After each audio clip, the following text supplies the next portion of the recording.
40대 유부남과 여중생이 동거하고 또 임신까지 하고 아이까지 낳아서 충격에 빠뜨렸던 사건 기억하시죠? 저희도 보도를 해드렸었는데 대법원이 이 남성에게 무죄를 선고해서 논란이 커졌었습니다. 그런데 이 파기환송심에서 결정적인 반전의 증거가 나왔다고 합니다. 어떤 이야기인지 오늘 채널A가 단독으로 취재한 내용 지금부터 자세히 들려드리겠습니다. 이동영 차장. 네. 자, 반전이라고 하면 궁금한 포인트가 있는 건데 새로운 증거가 나온 모양이네요. 그렇습니다. 많은 분들이 관심을 가지고 걱정스럽게 바라봤던 사건인데요. 예. 왜냐하면 대법원에서 무죄 판결을 내렸기 때문이죠. 이 사건을 처음부터 다시 약간 설명을 드리자면요. 2011년 8월인데요. 당시 중학교 3학년이던 한 여학생을 그 연애 기획사를 차리고 있던 40대 유부남이 이 신체적 접촉을 시작을 하고 성관계를 맺기 시작을 합니다. 예. 그리고 그 이후인 2012년 9월 달에는 이 여학생이 출산을 하게 되고요. 그렇군요. 같이 동거를 하고 있었는데 다른 사건으로 구속이 됩니다. 그러다가 이 여학생이 출산을 하게 되고 네. 그런데 그 이후에 출산을 한 이후에 이 여학생의 부모들이 어떤 사실을 알게 됐냐면 강제로 성관계를 갖게 돼서 아이를 갖게 됐고 그랬군요. 그리고 동거하게 된 이유도 사랑해서 그런 것이 아니라 강제로 나를 꼬드겨서 어쩔 수 없이 동거를 하게 된 것이다. 이렇게 있는 사실을 진술을 했기 때문에 가족들이 다시 고소를 했고요. 구속이 됐는데 1, 2심에서는 모두 유죄 판결이 나왔고요. 특히 1심에서는 징역 12년이나 선고가 됐습니다. 대단하네요. 그리고 2심에서도 형량이 3년 정도 줄긴 했습니다만 징역 9년이 선고가 됐는데 최근에 대법원에서 다 무죄 판결이 나서 사람들이 큰 충격에 빠진 거죠. 그렇죠. 두 사람 사이가 사랑했기 때문에 죄가 되지 않는다. 아, 사랑하는 사이이기 때문에. 그렇습니다. 예. 편지나 접견 기록을 봤을 때 두 사람은 사랑하는 관계로 볼 수밖에 없다. 그렇기 때문에 어떤 강압적인 성관계나 어떤 유혹, 그다음에 꼬드김 이런 것들이 없었기 때문에 이 연예기획사 40대 유부남에게는 죄가 없다. 그러면서 풀어줬죠. 그렇기 때문에 오늘 이 2심으로 다시 돌아온 재판에서 이 결심 공판이 있었는데 네. 이 피해자 쪽, 이 여학생 쪽에서 녹취록을 제시를 증거물로. 녹취록을? 그렇습니다. 예. 이 접견하면서 이 교도소에 찾아가게 되면은 다 녹음이 돼 있습니다. 녹음을 네. 하게 돼 있는데요. 그 녹음 기록을 법원에 증거물로 제출을 한 거죠. 과연 이런 대화 내용으로 봤을 때 두 사람이 사랑하는 사이냐 아니면 일방적인 강압적인 관계였느냐 법원이 다시 한번 판단해달라 이런 새로운 증거를 제출을 했습니다. 네, 이도하 변호사. 근데 사실 이때 무죄가 나올 때 여학생 측 그리고 가족들도 주장을 했을 거 아니에요. 내가 성폭행을 당했다 이런 주장을 했을 텐데 왜 그 당시에는 무죄를 선고를 했고 이런 녹취록이 접견 기록에 있을 수 있다 이런 것들 다 예상할 수 있는 것 아니었습니까? 근데 이제 이 부분을 어떻게 해석하느냐가 문제였던 것 같습니다. 그러니까 편지나 뭐 접견 기록, 그러니까 접견을 아주 자주 왔었죠. 접견을 자주 와서 뭐 여러 가지 심부름을 하고요. 네. 그리고 또 뭐 편지 이런 것도 많이 쓰고 왜냐하면 이렇게 수감 시설에 편지가 들어가면 그런 부분은 편지가 들어가고 나가고 이런 부분은 확인이 되니까요. 네. 그래서 또 탄원서도 재판부에 써주고 그리고 면회도 너무나 자주 가고 이러니까 대법원에서는 그리고 이런 사실을 봤을 때 이렇게 자주 오고 또 뭐 사랑한다고 계속 얘기를 하고 우리 절대 뭐 헤어지지 말자 이런 내용이 예. 계속 반복되기 때문에 그리고 나이가 이 정도 뭐 15세가 넘고 이랬기 때문에 이렇게 되면 이 부분은 정말 자발적인 게 아닌가라고 대법원은 판단했다고 하는데요.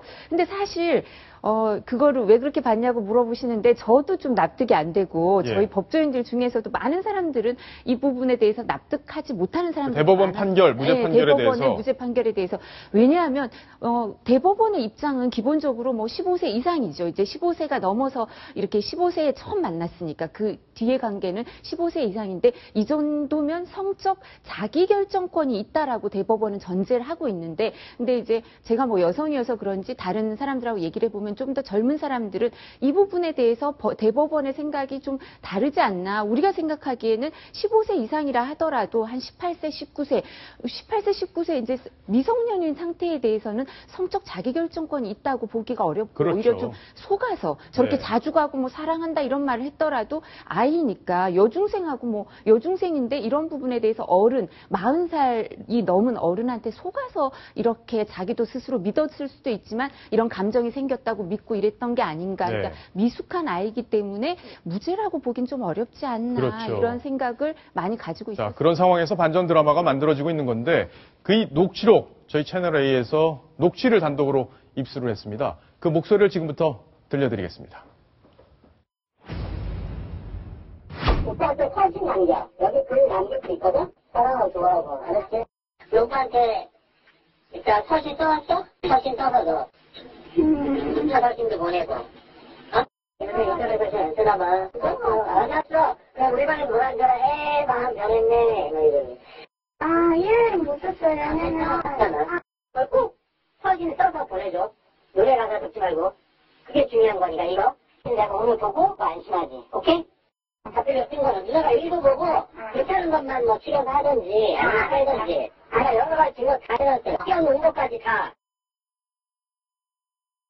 지금 내용을 들어보면 40대 남성 입장에서는 무죄를 받기 위해서 이 여성을 다시 한번 이용하고 있다 이런 생각이 드는데 절박하게 지금 계속 편지를 써라. 나 사랑한다고 얘기를 해라. 이런 식의 얘기를 지금 강압적으로 하고 있는 거네요. 어떻습니까? 그러니까 강압적인지 어떤 건지 진짜 뭐 지금은 확인이 그렇게 정확하게는 어렵지만 근데 아이들 지금 15세에서 한 16세, 17세 이런 아이한테 계속 저런 거를 요청하고 그럼 아이는 이 부분에 대해서 그 가출을 했고 또 출산까지 했기 때문에 이 여중생, 이 학생 입장에서는 남자가 요청하는 대로 해줘야만이 자기가 사는 이렇게 좀 더 편안하게 생활할 수 있다 이렇게 생각을 할 수밖에 없어서요.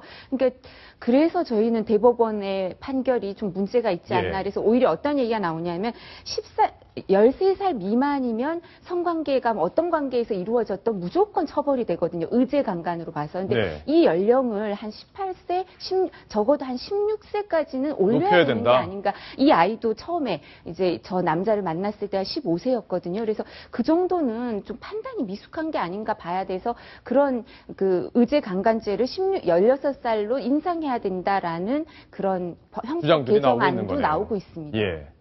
정말 이번 그 판결과 사건 진행 과정을 보면서 참 답답하고 걱정스러운 마음이 들고 이 판결을 앞두고 있기 때문에 어느 한쪽으로 쉽게 예단하지 못하고 조심스럽게 접근해야 되는 점 때문에 사실 저도 지금 이 순간에도 되게 혼란스럽고 마음이 편치가 않습니다. 그런데 지금 제가 이 녹취록을 가지고 왔는데요.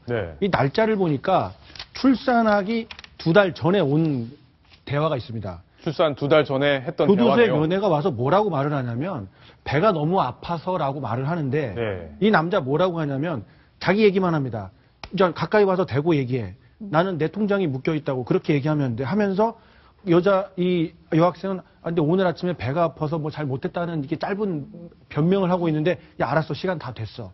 라고 보내고요. 그러니까 아픈 거에 대해서는 관심이 없네요. 9월 21일이 바로 출산 당일입니다. 이 면회를 하고 나가서 출산을 했다고 하는데요. 계속해서 내가 알아본 거 어떻게 됐느냐고 물어보고 있습니다. 정말 이 대화 내용을 보면은 너무 막 화가 나서 이걸 어떻게 처단을 하고 싶은 마음이 들 정도인데 대법원에서는 어떻게 해서 무죄 판결을 내렸는지 다시 한번 생각을 했으면 좋겠고 물론 이 지금 비난의 화살을 받고 있는 이 40대 유부남 남성도 항변하고 있습니다. 이 녹취록을 보면은 이 여자아이가 자기를 얼마나 진심으로 좋아하고 사랑했는지 알 수 있다라고 하면서 본인도 본인에게 유리한 내용이 담겨 있는 녹취록을 증거물로 또 제출을 했어요. 그래서 오늘 재판부에서는 어떤 결정을 내렸냐면 오늘 결심 공판이라 구형이 내려질 것으로 예상이 됐었습니다만 재판부에서는 양쪽의 주장이 첨예하고 새로운 증거들이 상당 분량 제출이 됐으니 이 녹취록 전체, 이 접견했던 모든 기록을 다 제출을 해라. 양쪽에 유리한 것들만 짜집기한 듯하게 내지 말고 모두 다 내서 다시 한번 살펴보자라고 하면서 공판기를 한 번 더 잡았거든요. 그래서 재판부가 이번 다시 파기환송된 이 재판부가 다시 한번 면밀하게 좀 검토를 해줬으면 합니다. 네, 알겠습니다. 아마 판결이 여중생 입장에서 조금 더 전향적인 판결이 나오지 않을까 이렇게 한번 기대를 해봐야겠네요.